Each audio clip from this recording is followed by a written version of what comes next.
Most people think savings is simply a number sitting inside a bank account. But savings is really about what that number allows you to stop tolerating. A bad job, sudden repair, unstable landlord, medical bill, or desperate financial choice. The first $10,000 may not visibly change your clothes, home, or car. From the outside, your life may still look completely ordinary. But internally, something important changes. You become slightly harder to control. Consider Ethan, a 29-year-old operations employee earning $74,000 annually. After taxes, insurance, retirement contributions, and deductions, about $4,400 reaches him monthly. His rent costs $1,650 every month. His car payment removes another $460. Insurance, fuel, parking, and maintenance add another $420. Student loans claim another $280 from the same paycheck. Student loans claim another $280 from the same paycheck.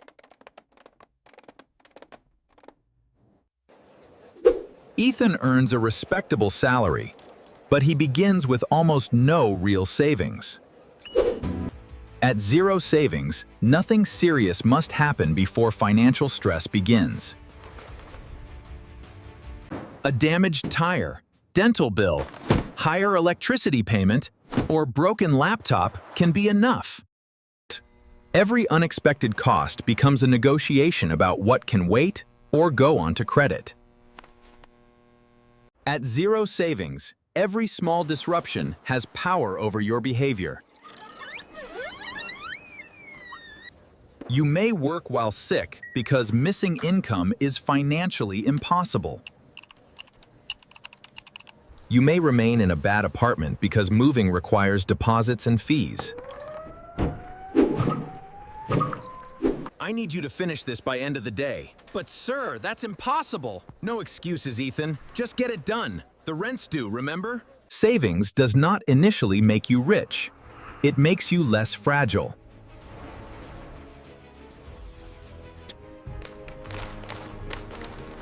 Now imagine Ethan slowly builds his savings balance to $10,000. Nothing dramatic changes, and nobody around him notices the milestone. Then his car suddenly requires a $1,200 repair. So the engine's blown. The estimate is $1,200. $1,200? Oh man, that's almost all of it. The repair is inconvenient, but it no longer destabilizes his entire financial life. He avoids new credit card debt, missed rent, and borrowing money from family.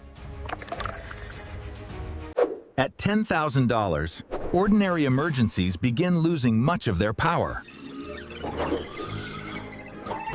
The first $10,000 is defensive. It separates normal life from expensive debt. Two people can face the same emergency, but experience completely different financial outcomes.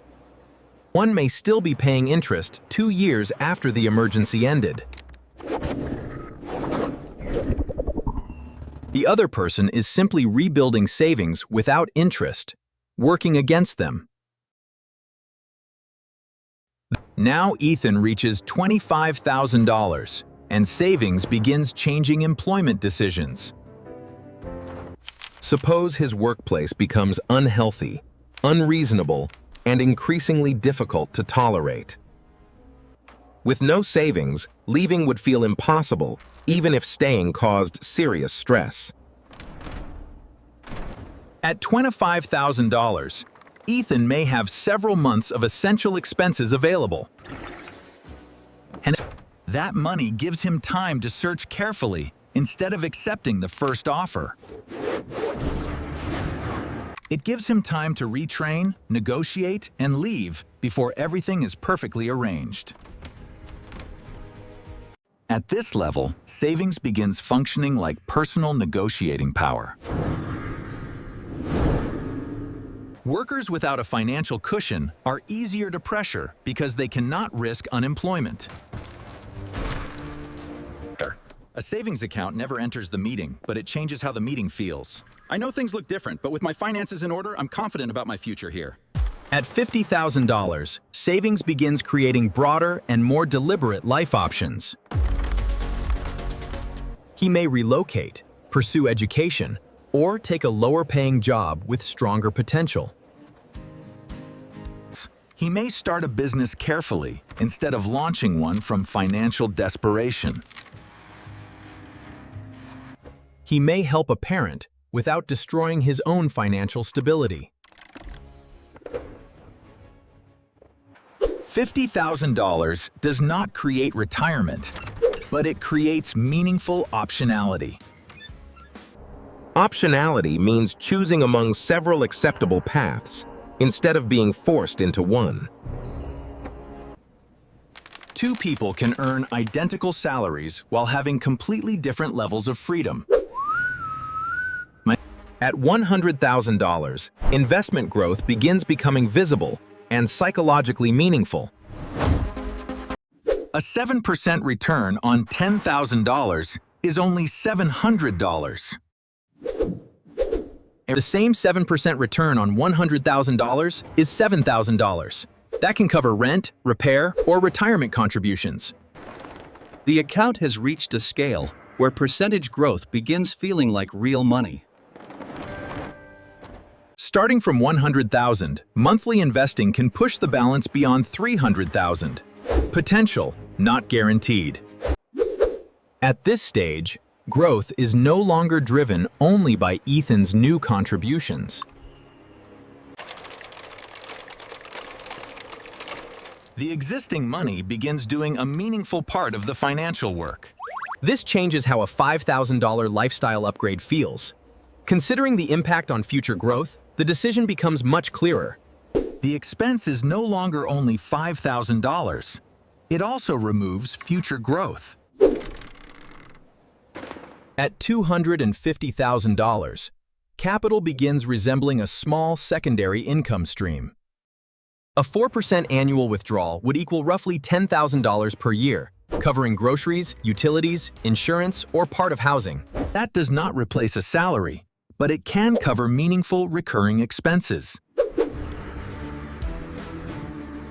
For the first time, Ethan's job is no longer his only financial engine.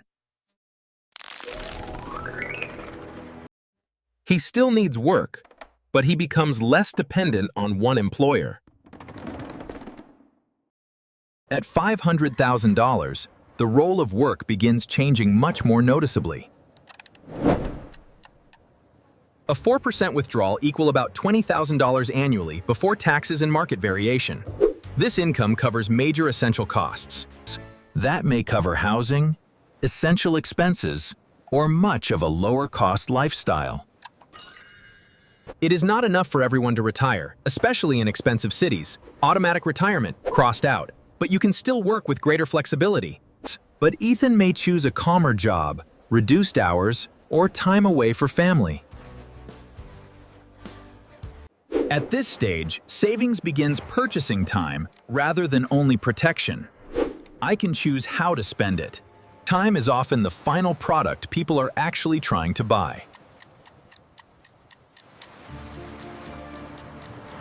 People say they want wealth, but often they want control over their calendar. They want the ability to leave, help someone, slow down, and choose without panic. The account balance is only the mechanism. Personal freedom is the actual outcome. Wealth is not only what you own, it is also how much your life requires. Each milestone should not become permission to immediately expand every part of your lifestyle. The purpose of savings is to create distance between you and financial pressure. Distance from debt, bad employers, panic, and one unexpected event causing collapse. At zero savings, life controls nearly every financial decision you make. At $10,000, small emergencies become manageable instead of destabilizing. Manageable. At $25,000, bad jobs become easier to leave. At $50,000, major life changes become practical possibilities. At $100,000, investment growth begins becoming noticeable. Starting with $100,000, applying a growth percentage and producing a visible. At $250,000, capital begins acting like secondary income. Ethan's smaller second stream. At $500,000, work begins becoming more negotiable.